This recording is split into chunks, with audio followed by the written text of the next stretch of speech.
Doctor Rajendra Prasad గారిని మాట్లాడాల్సిందిగా కోరుకుంటున్నాను.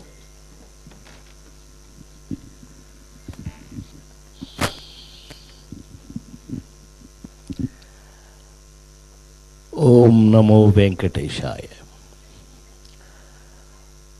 వైకుంఠ ఏకాదశి రోజున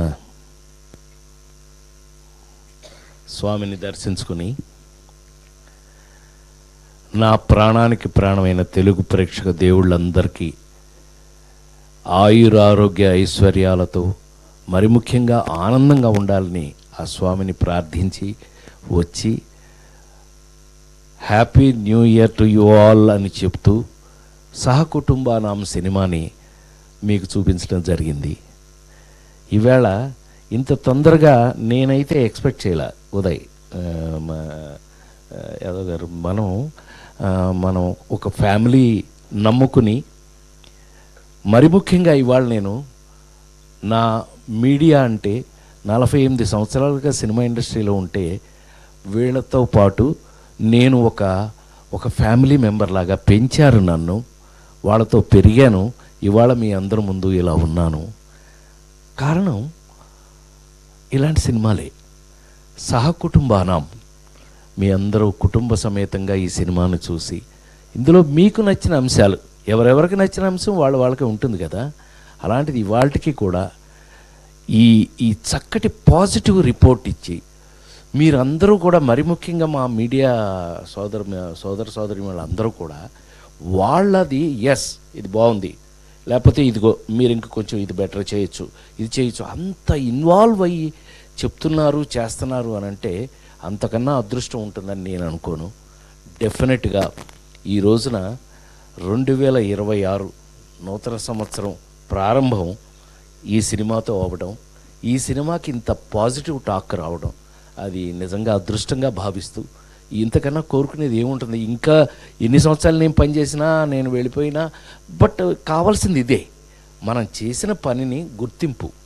ఇవాళ సహకుటుంబానం సినిమాకి ఆ గుర్తింపు రావడం కన్నా నా బట్టి వాళ్ళం కోరుకునేది ఇంకేముండదు.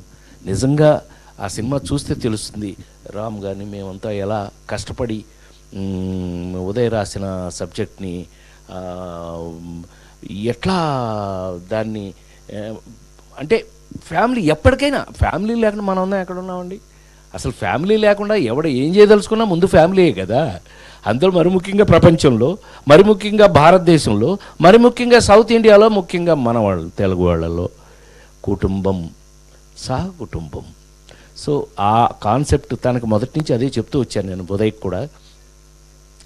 ఏదో మనం ఫ్యామిలీ తీస్తున్నామంటే మనం ఏదో వెనకబడిపోయాం, మనం ఏదో పాతకాలం నాటి సినిమాలు అమ్మ కోసం నాన్నకి ప్రేమతో ఇవే పిచ్చోడ.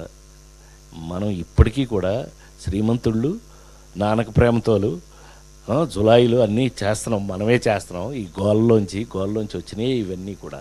ఇందులో ఆ నలుగురులు ఉంటాయి, మీ శ్రేయభిలాషలు ఉంటాయి, అన్నీ ఉంటాయి. ఈవేళ మరొకసారి మీ అందరికీ కూడా పేరు పేరున మీ అందరికీ ఇళ్లల్లో ఇంకా నేను బ్రతికున్నందుకు నేను ఎంతో హాయిగా ఆనందంగా మీ మధ్య ఉంటూ నేను నా చివరి శ్వాస ఉన్నంత వరకు కూడా మీ ముందు ఇలాగే ఈ సినిమాలో ఆ తండ్రిగాడు క్వార్టర్ గిట్ల గురించి ఇప్పుడు చూశారులేండి, తెలుసులేవా ఇతను ఒకడు ఎంతో గోలగా ఉంది కదా. ఆ ఫాదర్ వాడిని లారీ డ్రైవర్ వాడిని తీసుకొచ్చి ఇతను ఫాదర్గా ఎత్తుకొచ్చి ఈడొక అనాథ, వీడికేమో ఫ్యామిలీ కావాలని, సహకుటుంబం కావాలని, మొత్తం మీద మీరు అందరూ ఎంజాయ్ చేస్తున్నారు కాబట్టి నేను తప్పించుకున్నాను. మొత్తం మీద ఇలాగా చక్కటి కథలతో ఇంకా మంచి మంచి సినిమాలు ఎన్నో చేయాలని మనస్ఫూర్తిగా కోరుకుంటూ ఈవేళ నూతన సంవత్సరం స్టార్ట్ అయిన ఇంకా పాజిటివ్, చివరిగా ఆ మాట చెప్పి ఇవాళ నేను ఎంత పాజిటివ్ ఫీల్ అవుతున్నానంటే ఇవాళ నుంచి థియేటర్లన్నీ పెరుగుతున్నాయి, మంచి మంచి థియేటర్స్లు అన్నింటిలోకి పెంచుతున్నాను. అంటే గురువారం నాడు January 1st అని గురువారం రిలీజ్ చేయటం జరిగింది. ఇవాళ నుంచి మళ్ళీ థియేటర్స్ పెరుగుతున్నాయి కదా. థియేటర్స్ పెరగటమే పాజిటివ్నెస్. ఎందుకంటే ఇంక నేను మీకు చెప్పవలసింది ఏమీ లేదు. అందుకని దయచేసి సహకుటుంబంతో వెళ్ళి ఈ సినిమాను చూసి మీరు ఎంజాయ్ చేసింది 10 మందికి చెప్తారని మనస్ఫూర్తిగా కోరుకుంటూ నా ప్రాణానికి ప్రాణమైన తెలుగు ప్రేక్షకు దేవుళ్ళందరికీ మరొకసారి కృతజ్ఞతలు. Thank you.